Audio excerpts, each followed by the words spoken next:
I am almost finished with day 6 of the 2025 Hell Hades free-to-play challenge. This is my challenge account. And in today's video, we're going to take a look at the leaderboard, see where I stand against everyone else using my slow roll strategy. We'll also talk more about that strategy, some of the things that I've learned over the first 6 days that maybe have been different from years past. And we're also going to look forward. How is this strategy going to play out over the duration of the 90 days of this challenge? That's what we're going to cover here today. I hope you're ready for it. I am Colred. This is Colred Plays Raid Shadow Legends. Free to play challenge. Let's get started.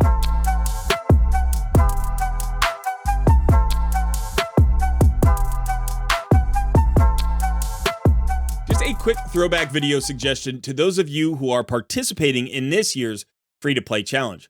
This is a video I made about 18 months ago in the early days of my channel. It's entitled, Every Player Can Benefit from These 21 Free-to-Play Tips.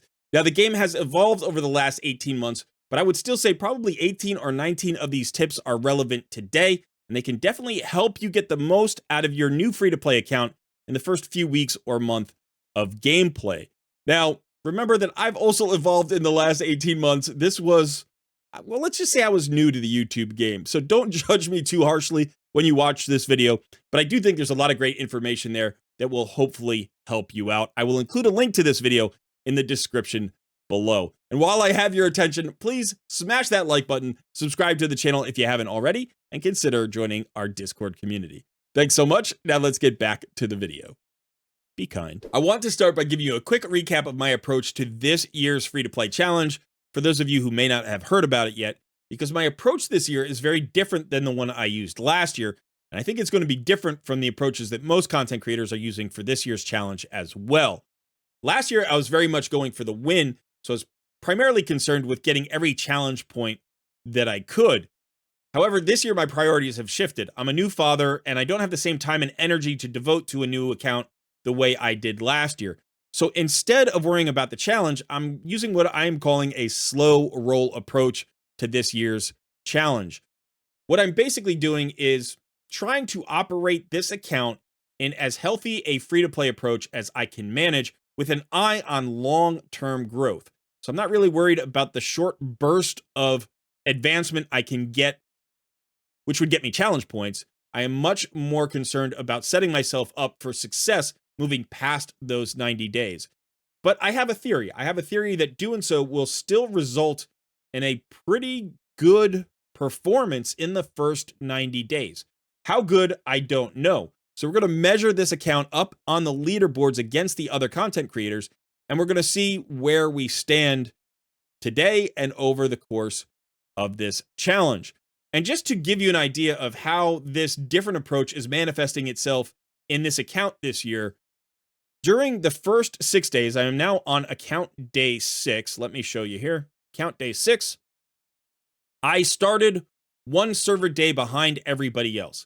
So the challenge started about 4 hours before server reset, and I waited until about an hour after server reset to start my account. So even though I'm only 5 hours behind most of the other content creators, I am one full server day behind those competitors.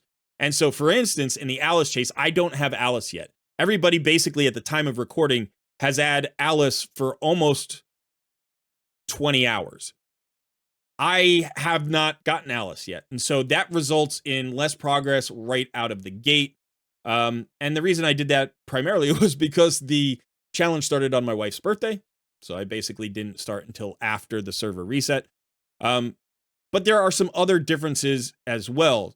For instance, in the first 6 days of gameplay, I've probably put into the game somewhere in the vicinity of like 28 to 30 hours of gameplay, or about 4.5 or 5 hours a day. That includes about 10 hours on the first day. So since that first day, the time has gone down, and I would say the least amount of time I've played in a day has been about 2.5 hours, and the most time I've played is about 5 to 6 hours, but I think it's probably in the vicinity of 28 to 30 hours. Last year, at the 6-day mark, I had probably put in 100 hours. So we're talking about a quarter maybe of the hours, or a third of the hours that I put in the first year. And if you're wondering, like, how did you put in so many hours? Didn't you run out of energy last year? Honestly, I don't know. But I played 20 hours the first day. I played 20 hours the second day. I was constantly in the game. And yeah, this year I've just been playing it like it's a normal account. Obviously, the first week requires more time in game than any other week in the game. So I have been putting in more hours than I might put going forward. But that's been a really big difference. One other difference is that I have not pulled a single shard, but I am in fact going to pull one shard in today's video because I need a void champion for an advanced quest, and I can't fuse one today, unfortunately, and I don't want to miss out on that energy, so I will be pulling one void shard. I wish I didn't have to do this. This is actually a little bit of a mistake. If you need a void champion, the better option is to go for one of these two rares. Just use the uncommons and forge them into a rock beast or an arbalester. But I don't have the time to do that today, so I'm going to take the quick route and go with the void shard pull. In fact, let's just do that now. Let's have some fun. Maybe we'll get lucky and we'll hit something good. There's no 2x event going on. There's no special progression or any, there's nothing. There's nothing. I hate doing this. I hate doing this as a free-to-play player, but I'm not giving away that 180 energy or whatever that this shard will get me. So plus maybe I'll get a good champion. I doubt it. But maybe we'll get an epic at least. Come on, let's get something good. We got a rare. It's an okay rare. It's Doom Screech, actually. So that's not too bad. That will actually synergize pretty well with my roster. So that's going to be fun. All right, so that's not too bad.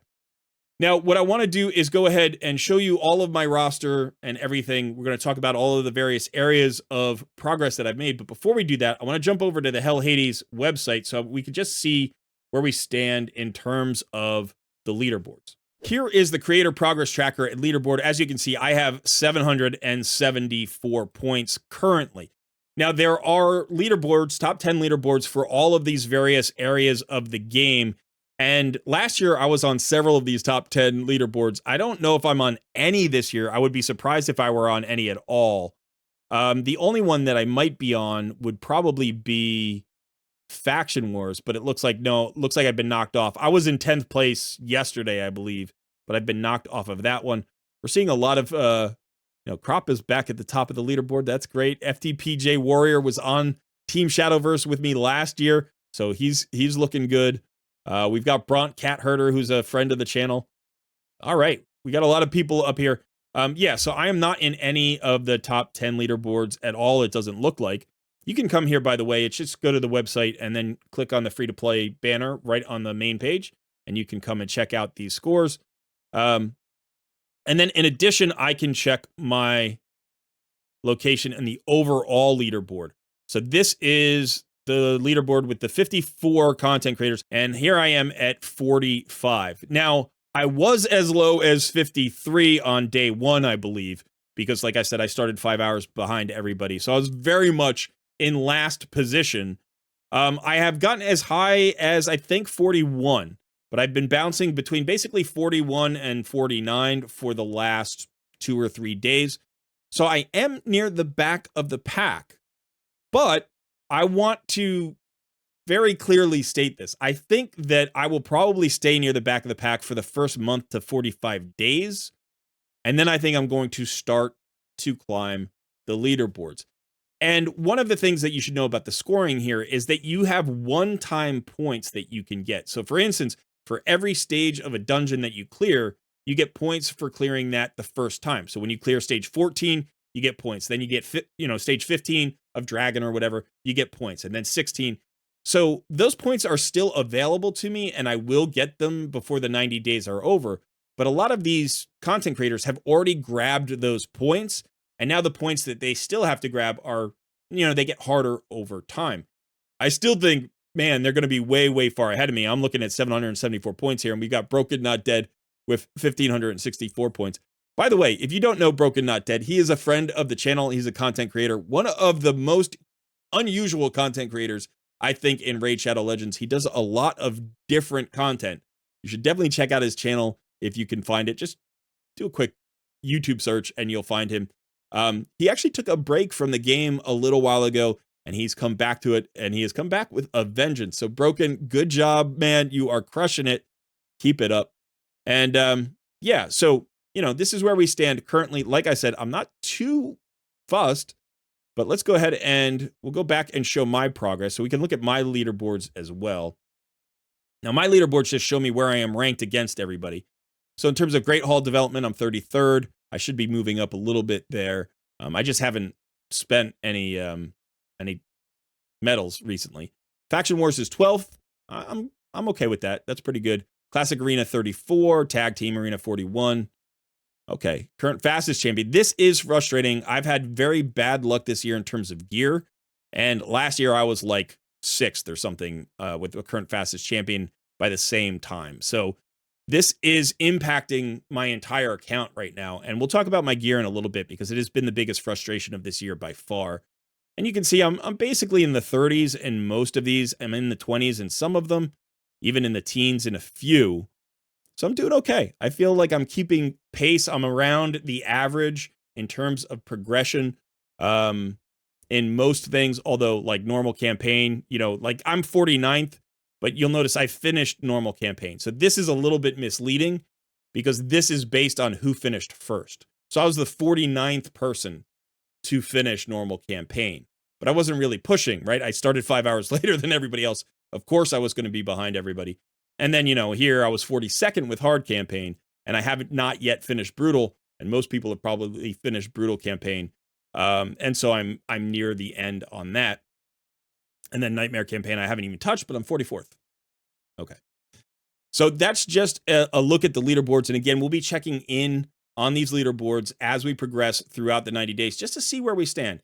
And my belief is that, we'll probably float in this same 40s range or maybe high 30s range for the first 30 days. I don't think we'll make it into the top half until we get closer to the end.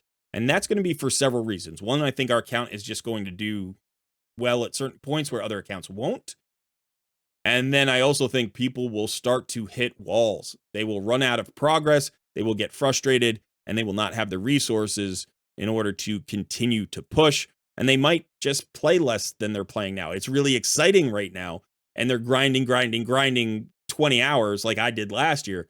And then they're going to start backing off in terms of their time investment. And as a result, I think this leaderboard is going to be very fluid for the first 45 days.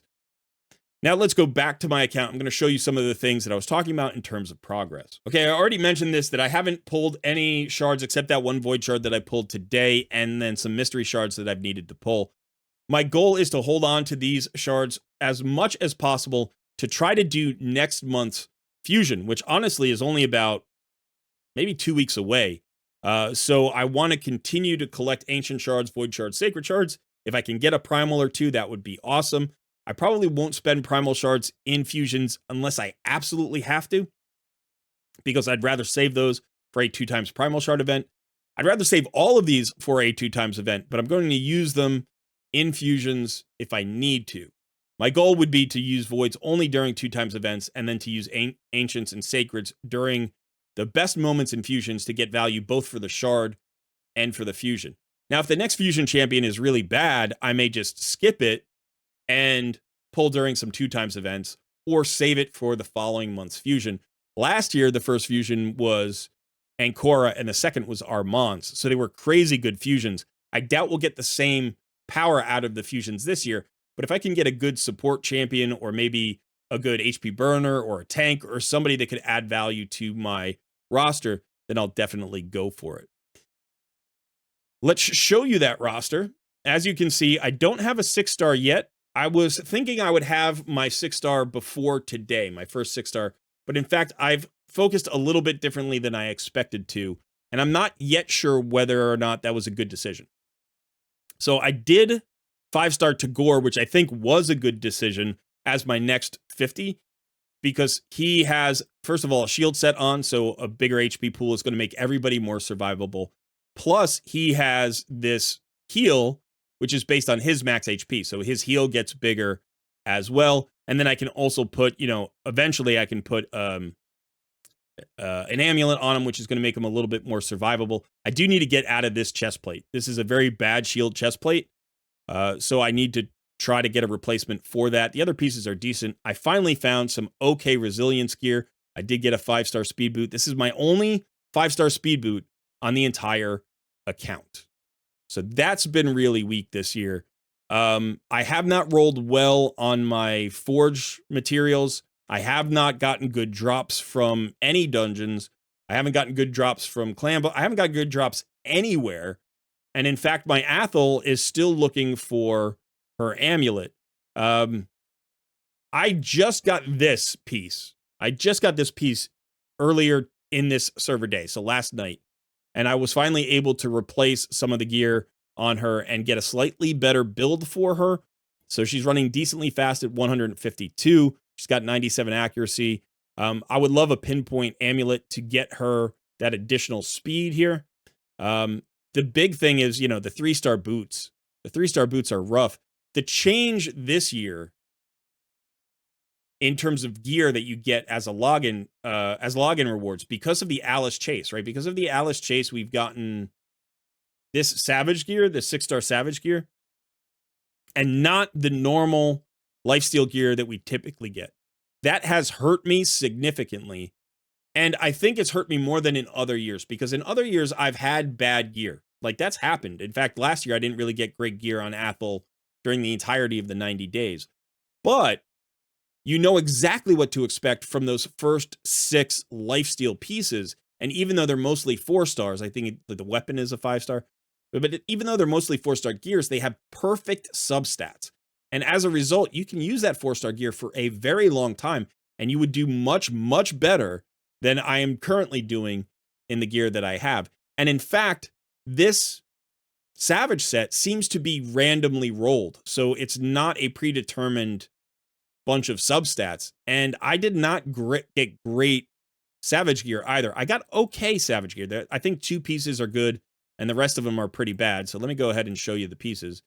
So yeah, I got attack percentage boots, which is like, if I had speed in other places, it wouldn't be awful, right? This would be a way to get a lot of damage out of somebody. But speed is really critical, and I don't have speed on any of these other pieces. Like, not a single speed substat anywhere. I do have a decent shield here. Sorry, I'm blocking. A decent shield set, or shield piece with crit rate and crit damage. But this is the best piece.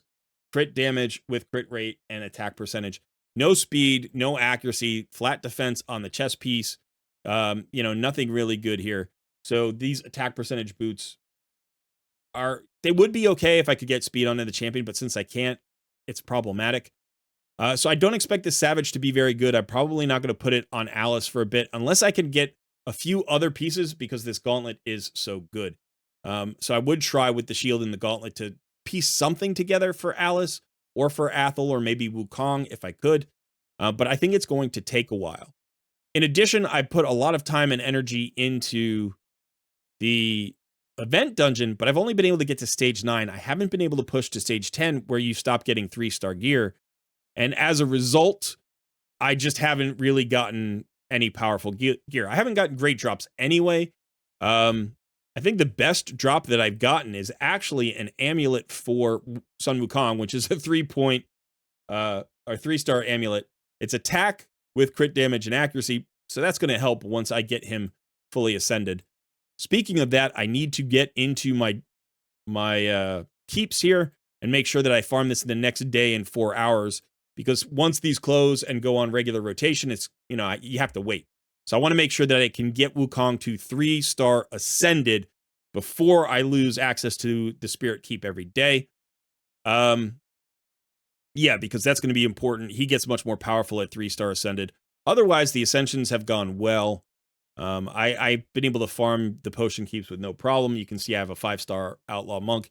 He's basically going to be food, but there was a arbiter mission to 5-star ascend somebody, and so I chose him. Just because he's cheaper, right? He was cheaper than doing Tagore. I didn't have the pots for Tagore, so you can see, like, I need these. These are going to be harder to get, so I'm going to have to wait a little bit closer to that time limit before I start pushing those potion keeps. As far as the other champions, I have a lot of chickens that are, ready to go. So hopefully when I pull Alice, I'll be able to get her. Maybe she'll be my first 6-star. I don't know. I haven't decided yet if Alice is going to be my first 6-star or if I'm going to stick with Athel. I don't know that there's as much of a benefit going one way or the other this year as there would have been in previous years. They're both the same faction and the same affinity, and I think they're relatively close in terms of damage performance, and how you would build them, because you want accuracy and damage on both. You'd probably go lifesteal at first and then move, so it's like, as a campaign farmer, is Alice going to be better or worse than Athel? She should be about the same. So if I'm trying to push into 12-3, this is what I'm doing currently. I'm doing hard, not brutal. I do think 6 stars would help there, but this is where I'm currently, and this is pretty consistently. It's about 50 seconds to farm this. I will say that I have all the materials for Alice to get her. What? How do you? Yeah. So I have I'm going to have the 5-star chickens, but the other thing that I'm going to have is the barrel, and then you can see I have the gems for masteries. So as soon as I get Alice, she will have her masteries. I will get her to 5-star. As soon as I promote her, she'll be 60, basically, because the barrel will just go all the way up to 60 as soon as I promote her. Or I would do the same with Athel, and then, I will focus on ascending her. So again, I need to get into the magic keep as well to make sure I have all of the ascension materials for Alice when I get her. I do think even at 50, Alice is going to be a significant improvement to my roster, because I'm basically going to be replacing Outlaw Monk or Saurus, who are sort of or even War Priest, who are the champions that I use in dungeons and stuff like that. So my only 40 in dungeons will now be Ugo. I'll get her to 5 stars, and then I'll have a really nice, tanky team with a lot of utility and a lot of damage. I'm loving Tagore this year. I think he's absolutely phenomenal, and he is probably my carry. Honestly, I would say he is my carry. He makes the rest of the team work, and once I can get him in an HP percentage chest plate and maybe slightly better speed gear, that would really help. I will show you my arena team, because luckily I've been able to speed tune my team. It's not a great speed tune, but the way it works is Ugo is now my fastest champion, and so she gives me that drop defense, which is nice. So get that drop defense right out there. Then Wukong goes and strips the buffs. And then we've got Tagore, and I can use Tagore in a couple of different ways here. I could increase the speed of all my allies and give a little bit of an AoE, but this is also his heal. And so rather than do that, I'm probably just going to swing away. And then we've got Athel over the top with her nuke.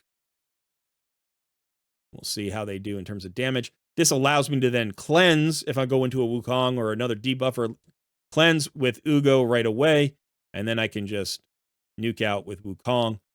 It's a very good speed tune for not having any turn meter fillers, right? Like, the order of operations is the right thing. And so I'm doing okay here. You can see I'm approaching Silver 4, and I'll probably be in Silver 4 within the next day. Now, a couple of other things to note is one other thing to note, I guess, is my epic books. So I have put my epic tomes into Tagore. I've left a couple off. So I want this cooldown, but I don't really want these books. So I have left a couple of off here. I still have them. I still have a few books, I think. I have one book. I've also put a few into Ugo here. You can see I've got her 3 books into her A2. I would love to book this fully out and not worry about the other 2 skills. I don't really care about this one that much. Like, the cooldown's okay. This is a little heal and a cleanse. That will be more important later on. But she takes so many books. She takes 15 books, I think, or 16 books. Let's see, 6 here, and 4 here. 16 books. So if you can avoid the A1 and get the other 12 books into the A2 and A3, that's the best. But really, the A2 is the most important. I want to get this to 100% drop defense chance and get the cooldown as well. That would be big. I do still need to ascend her, but her ascension is actually less important. All it does is it adds her passive, where she gets the block damage. I need that guy. You get the block damage passive on her, so you get this skill. So If she's the last living ally, you get the block damage. That's usable. Don't get me wrong. I'd like to have it, but it's not critical for where I am. As far as the other champions are concerned, I'm not invested in any of them, really. Saurus is actually, I've found a lot of copies of Saurus, so his A1 is hitting pretty hard. He can be a campaign farmer, a pretty good one. I don't know if I'll use him as a chicken or not. I'm not going to delay Alice in order to keep Saurus, because I can always rebuild the Saurus pretty easily. Same thing with Armiger here. Like, he's got 2 copies into him, but who cares? Like, I can use him up if I need to. Same thing with Shield Guard. I love Shield Guard. These are uncommons that I would build, but ultimately I'm not going to slow down my Alice to 6-star or my Athel to 6-star just to hold on to these champions. They have helped me in faction crypts. This is why I'm, whatever it was, 10th in faction crypts, because every day I'm looking to get into these faction crypts and try to push a few stars if I can. So as you can see here, like I now have 5 demon spawn. They're all basically chickens. One of them is going to be a fusion champion. And so I'll just level these up today, and that should get me at least stage 1 or maybe stage 2. That'll give me, one, maybe 2, 3 stars, and then also some forged materials. Even those 4-star perception pieces and resilience pieces are going to be so valuable to me because my gear is awful. My gear is awful. And yeah, so that's going to be helpful. I don't know if I can do Banner Lords today because I really don't have the champions. But if I find any Banner Lords in the shop today, I will purchase them and try to level them up to 30 and use them in the faction crypts. But again, I only have about 4 hours. You can see 4 hours left before this day resets. So yeah, what did I just pick up? What is completely new here? Oh, Doomscreech, right? Doomscreech is going to be good. He's going to help me out. He's an increased defense champion, which is actually going to be really good in Clan Boss. And it also synergizes well with both Ugo and Tagore. So, yeah, I like that. We'll probably end up moving out Sun Wukong, who's not a great Clan Boss damage dealer anyway. Yeah. So I still have to focus on getting accessories. I'm not sure how I feel about getting accessories primarily through the event dungeon. I like the event dungeon because actually out of these 6 sets, 4 of them are very good. Well, okay, 3 of them are very good for early game, and 1 of them is potentially usable. No, I guess 4 of them. Pinpoint, crit damage, accuracy, and crit rate are all good in the early game. Crit damage is probably the one other than pinpoint that stays around the longest. But I think even curing is not really bad. I could put curing on Ugo if I got some good curing pieces. I'm holding on to 1. I don't like this set, but I am holding on to 1 just because it's a good 5-star piece. And potentially if I can put together a 4-star set for her, I might do that. But we'll have to see. Days is just instantly cash. I don't even care how good the piece is. I'm just turning it into silver because silver has been a little bit tricky. And yeah, so that's how we're doing there. Let's go ahead over to Clan Boss. Actually, I need to run a key. So I think I ran my, did I run my, no, I didn't run my easy key. So let's just run my easy key. This is my Clan Boss team.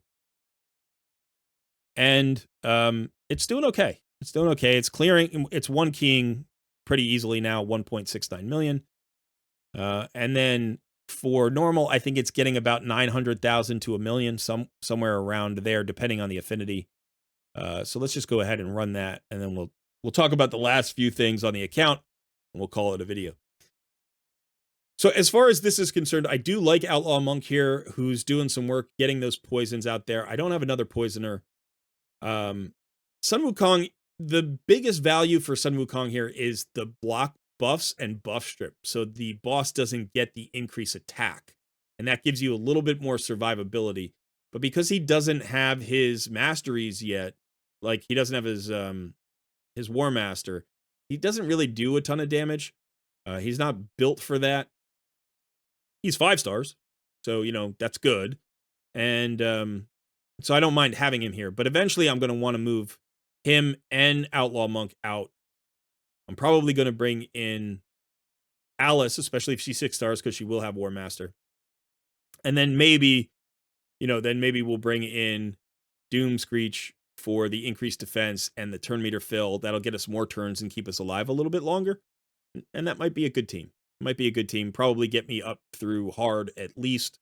I don't think that team will probably do very well in brutal unless I get everybody to 6 stars and fully masteried.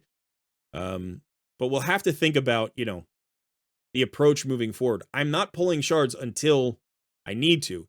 And as a result, I just have to patch together what I have into the best clan boss team that I can get. And that does matter because clan boss gets you good rewards, including shards and books. But for right now, my goal is to build as strong a roster out of just a few champions as I can, basically. So I do think that first fusion is going to be telling. If it's a really good fusion champion, I'm going to be very excited. And if it's a bad fusion champion, then I'm going to be like, all right, well, now I got to pull shards. I just got to pull the shards and get the value out of the RNG. Hope to do something there. And that's okay. Because I think free-to-play players, depending on when you start your account, you might be in one situation, you might be in the other. And I think new players aren't likely to get the first couple of fusions anyway. It's much more likely that you start fusions somewhere around the 4 to 6 month mark, or maybe even after that. Really depending on how experienced you are with games of this type and how much research you're willing to do and time you spend in game and stuff like that. So I do think I can complete the next fusion. I feel pretty comfortable about that. And I'll mention one other thing. I did get a copy of Sabbatha, so I have Sabbatha, but I have not summoned her from the portal yet. In fact, I think I'm going to get 2 copies of her, and I'm going to keep both copies in the portal for the fusion, because there's going to be a champion chase, and 2 void epics will give me 700 points in the champion chase, which means between that and just maybe a couple of other lucky things, I might be able to do a champion chase without using any sacred shards. And then I can save my sacred shards for the summon rush, because we know that to do fusions now, you have to do both the champion chase and the summon rush. You can't avoid either one. So Sabbatha could help me right now. Like, she gives me an increased attack and an increased defense that I don't have. I don't have an increased attack. I don't have an increased defense. No, now I do. I have an increased defense because of Doom Screech. She also gives heals on her A1 and a single target revive. She would help me in the Knights Revenant Faction Crypt and all of that. But I'm just going to hold on to her for the fusion for that champion chase, because that's going to be really valuable. And you can see I have 25 fragments. I think I can pick up another 75 fragments before this fusion ends. Maybe not. Maybe not. In which case, eventually she'll turn into mod chests. And that's okay too, right? I'll get 1 copy of her, turn the remaining fragments into mod chests, and those will just be extra rewards. I'm not going to get mod, but sometimes there are decent rewards in those chests. I can't think of much else to show you other than the fact that I guess I have not unlocked Doom Tower yet. 3v3 arena, I'm just basically in bronze 1, and that's going to be that way for a while because I'm not getting that many 6 stars. And then dungeons, the other dungeons, the classic dungeons, I'm basically at stage like 9 on all of them, I think, except for maybe Fire Knight, which might be 7. Yeah, that's 7. Spider's Den might actually be lower. Yeah, that's only 5. But Ice Golem, I think I've got to 9. Yeah, 9. So I need to push these a little bit. Stage 10 is really where you need to be. And I think as soon as I get Alice and get her masteries and leveled up and geared, that's good. But I'm really only 1 or 2 good gear pieces away, I think, from being able to push these. I really need to improve my Athel, and that amulet would help if I could get that, especially if it's a pinpoint amulet. That's going to really help. And if it's crit damage. If it's crit damage, pinpoint amulet in the Sacred Order, then she's going to jump up and be a lot more valuable. Okay, so that is the progress so far. And like I said, I'm only playing a few hours a day here. I still have all of the resources that I can hold on to still waiting for me. So I don't pull energy until I need it. I definitely am not pulling shards. I don't use silver unless I have to.